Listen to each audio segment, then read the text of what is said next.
आज की सबसे बड़ी खबर यह है कि रशिया और यूक्रेन के बीच युद्ध की रफ्तार बढ़ गई है और रशिया के राष्ट्रपति व्लादिमीर पुतिन अब रुकने का नाम नहीं ले रहे। रशिया की सेना लगातार यूक्रेन के इलाकों पर अब कब्जा करती जा रही है और आज ही रशिया ने 1000 सैनिकों के शव यूक्रेन को सौंपे हैं और यह एक बहुत बड़ी बात है। और यूक्रेन ने भी रशिया को उसके 19 सैनिकों के शव सौंपे हैं।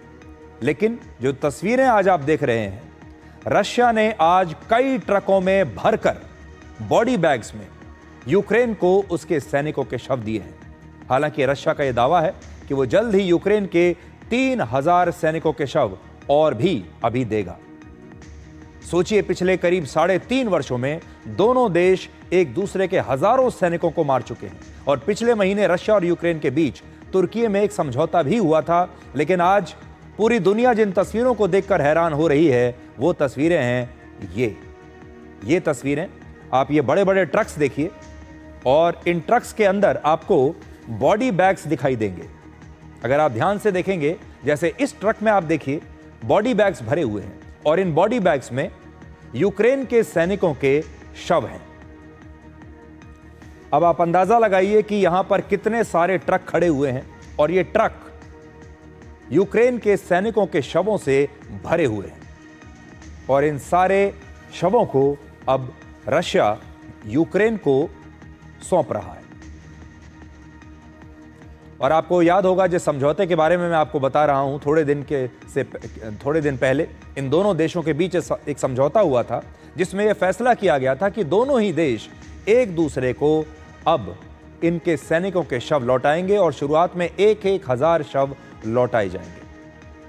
तो इस युद्ध में असल में आपने इतनी सारी खबरें देखी होंगी, पढ़ी होंगी पिछले 2-3 साल में, लेकिन कितने लोगों की जान चली गई, रशिया के कितने सैनिक मारे गए, यूक्रेन के कितने सैनिक मारे गए, इसका अभी तक सही अंदाजा किसी के पास नहीं है, इसका सही आंकड़ा अभी तक किसी के पास नहीं है। लेकिन आज पूरी दुनिया ने जब ये तस्वीरें देखी हैं जिसमें 1000 सैनिकों के शवों को ट्रकों में भरकर यूक्रेन को सौंपने की तैयारी हो रही है, तब लोगों को ये समझ में आया कि ये युद्ध आखिर कितना खतरनाक होता है और इस युद्ध में भी न जाने कितने सैनिकों का खून अब तक बह चुका है।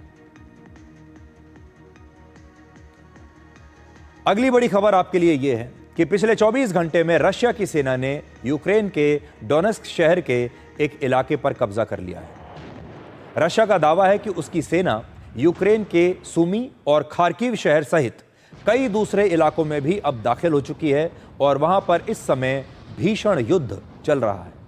रशिया का जवाब देते हुए यूक्रेन ने भी मॉस्को तक पर हमला कर दिया है, मॉस्को पर हमला किया है। इसके साथ ही और भी कई स्थानों पर यूक्रेन ने ड्रोन से रशिया पर हमला किया है और रशिया की एयर डिफेंस यूनिट्स ने यूक्रेन के 122 ड्रोन्स को मार गिराने का दावा किया है। यूक्रेन की सीमा से मॉस्को, जो कि रशिया की राजधानी है, वो करीब 500 किलोमीटर दूर है। यानी यूक्रेन लंबी दूरी तक हमला करने वाले ड्रोन्स की मदद से अब मॉस्को पर हमला कर रहा है। इसके अलावा यूक्रेन में एक शॉपिंग सेंटर पर रशिया ने एक हवाई हमला किया है। आज आप रशिया और यूक्रेन से आई ये नई तस्वीरें देखिए और फिर हम रशिया के राष्ट्रपति पुतिन के इस वॉर गेम को आपके लिए डिकोड करेंगे। Ага, я первый. По основной точке наводки. 33.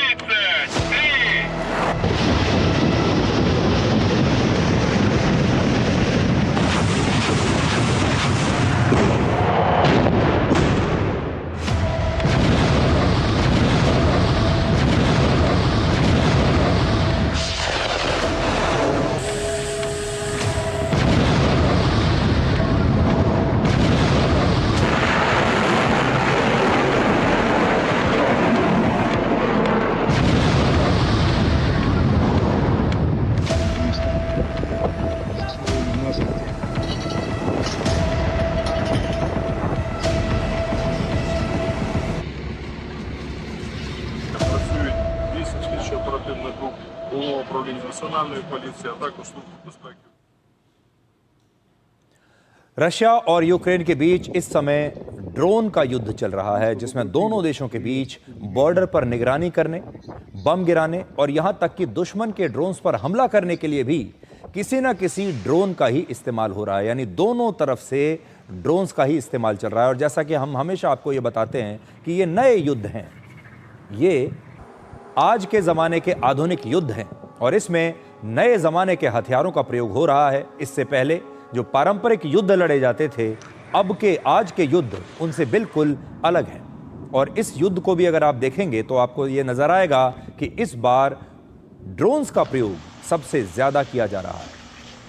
ये नई तस्वीरें आप जो देख रहे हैं, ये यूक्रेन की तस्वीरें हैं। इस समय आपकी स्क्रीन पर 4 जुलाई की ये तस्वीर है, जैसा कि आप अपनी स्क्रीन पर भी यहाँ देख पा रहे हैं। हाल ही के दिनों में रशिया ने कैसे यूक्रेन पर अपने हमले लगातार बढ़ा दिए हैं पिछले 1 हफ्ते 10 दिन में। ये जुलाई के पूरे महीने में अगर आप देखेंगे अलग अलग तस्वीरों में, तो आपको ये समझ में आएगा कि रशिया अभी रुकने का नाम नहीं ले रहा है। और रशिया ने सिर्फ जुलाई के महीने में ही यूक्रेन पर 5 बहुत बड़े हमले किए हैं, जिसमें उसका अब तक का सबसे बड़ा हमला भी शामिल है। इन दिनों रशिया के 500 से लेकर 700 ड्रोन्स यूक्रेन के मिलिट्री एसेट्स और सिविलियन इंफ्रास्ट्रक्चर को अपना लक्ष्य बनाते हैं।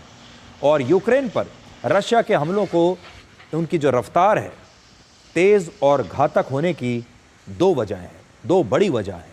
पहली वजह यह है कि रशिया अपने सभी हथियार यानी फाइटर जेट से लेकर अपनी सारी मिसाइल्स और यहाँ तक कि छोटे छोटे ड्रोन्स भी खुद बनाता है। इसका मतलब क्या है? मतलब यह है कि रशिया अपने हथियारों के मामले में पूरी तरह से आत्मनिर्भर है। उसके सारे हथियार उसके देश में बन रहे हैं और उसे अपने हथियारों के लिए किसी और देश पर निर्भर होने की आवश्यकता नहीं है। ये उसका बहुत बड़ा प्लस पॉइंट है, ये उसकी बहुत बड़ी मजबूती है। ये आगे हम आपको आगे चलकर एक्सप्लेन करेंगे कि क्यों आज के ज़माने में अगर आपको युद्ध जीतना है तो आपके पास अपने खुद हथियार बनाने की क्षमता होनी चाहिए, बजाय इसके कि आप दूसरे देश से भीख मांगते रहें कि हमें हथियार दे दीजिए। तो पहला कारण तो ये है कि रशिया अपने सारे हथियार खुद बनाता है, दूसरे पर आश्रित नहीं है। और दूसरी बात यह है कि उसके सामने जो देश लड़ रहा है यूक्रेन, वो अपने ड्रोन सहित सिर्फ 40% हथियार खुद बनाता है और यूक्रेन अपने ज़्यादातर हथियारों के लिए दूसरे देशों पर निर्भर है। अब सोचिए, रशिया हथियारों के मामले में पूरी तरह आत्मनिर्भर है, इसलिए वो अपनी मर्जी से हमलों की रफ्तार बढ़ा सकता है, कम कर सकता है, जैसे चाहे वैसे अपने हथियारों का इस्तेमाल कर सकता है, निर्णायक युद्ध लड़ सकता है। जबकि यूक्रेन दूसरे देशों से हथियार लेकर हमले कर रहा है, इसलिए रशिया पर यूक्रेन के हमलों का समय यूक्रेन तय नहीं करता, वहाँ की सेना तय नहीं करती, बल्कि दूसरे देश तय करते हैं। यूक्रेन इंतज़ार करता है कि कब हथियार आएंगे, कौन कौन से उन्हें हथियार चाहिए, ये वो नेटो देशों से मांगता है। हथियार जब आते हैं तब फिर यूक्रेन जो है इन हमलों को अंजाम देता है। इस युद्ध में रशिया का एक नया ड्रोन यूक्रेन को बड़ा नुकसान पहुंचा रहा है और पूरी दुनिया में इस ड्रोन की चर्चा हो रही है इस समय। इसमें एक ऐसा वॉरहेड लगा हुआ है इस ड्रोन में जिसे वैक्यूम बॉम्ब कहते हैं, क्योंकि धमाके के बाद ये आसपास के इलाके में मौजूद ऑक्सीजन को खींच लेता है। यानी जैसे ही ये बॉम्ब फटेगा, आसपास के इलाके में, हवा में, एटमॉस्फेयर में जितनी भी ऑक्सीजन मौजूद है, ये उसे खींच लेता है।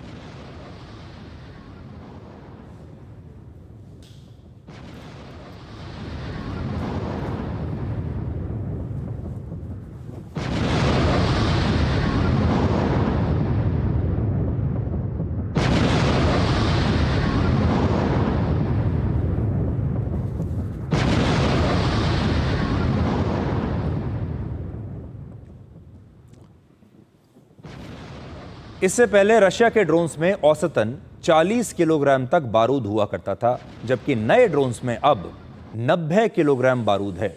यानी इनमें तबाही फैलाने की क्षमता पहले के मुकाबले 2 गुना ज्यादा हो चुकी है। रशिया के बड़े हमलों की वजह से यूक्रेन के एयर डिफेंस सिस्टम्स पर अब दबाव बहुत बढ़ गया है।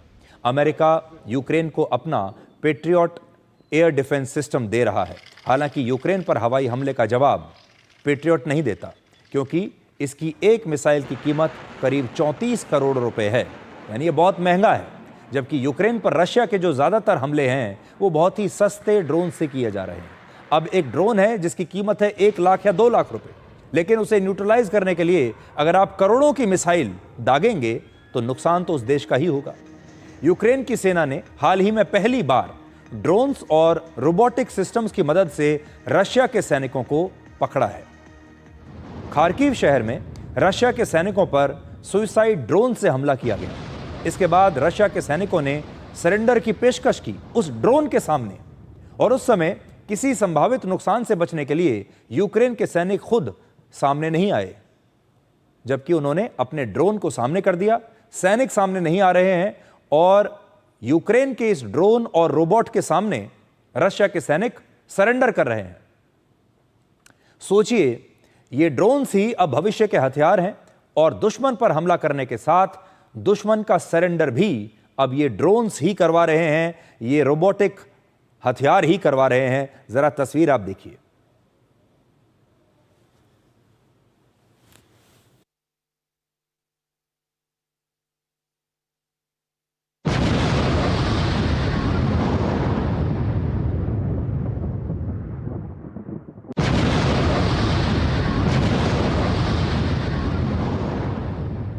तो आज जो हम आपके सामने एक पॉइंट लेकर आए हैं युद्ध के बारे में, वो ये है कि आधुनिक युद्ध कैसे लड़े जाएंगे।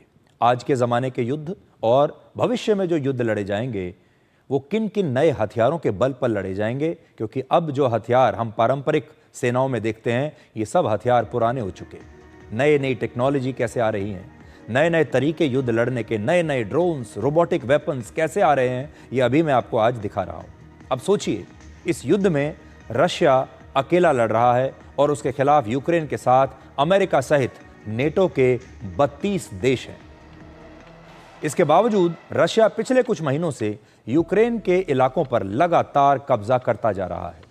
अप्रैल के महीने में रशिया ने यूक्रेन का 379 वर्ग किलोमीटर का एक इलाका कब्जा कर लिया। मई में 507 वर्ग किलोमीटर और जून में 588 वर्ग किलोमीटर इलाके पर रशिया ने कब्जा कर लिया है यूक्रेन के। यानी सिर्फ 3 महीनों में रशिया ने कुल मिलाकर यूक्रेन के लगभग 1,500 वर्ग किलोमीटर इलाके पर कब्जा किया है। और ये जो इलाका है 1,500 वर्ग किलोमीटर का, ये लगभग दिल्ली जैसे शहर के क्षेत्रफल के बराबर है।